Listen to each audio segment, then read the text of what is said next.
Here's a story that I found worthy of sharing. It's not long, it's about a paragraph from Michel de Montaigne's on solitude. Actually, this is on anger, one of his essays. He's talking about how anger gets the best of us. How often, if we are all worked up for some wrong reason and then offered some good defense or excuse, we are vexed against truth and innocence itself. I can recall a marvelous example of this from Antiquity. Piso, a great man in every other way, noted for his virtue, was moved to anger against one of his soldiers, because that soldier had returned alone after foraging, and could give no account of where he had left his comrade. Piso was convinced that he had murdered him, and at once condemned him to death.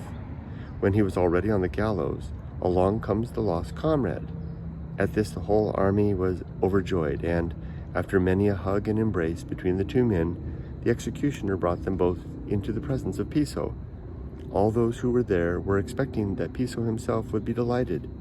Quite the contrary, for through embarrassment and vexation, his fury, which was still very powerful, suddenly redoubled, and, by a quibble which his passion promptly furnished him with, he found 3 men guilty because one had been found innocent, and had all 3 of them executed.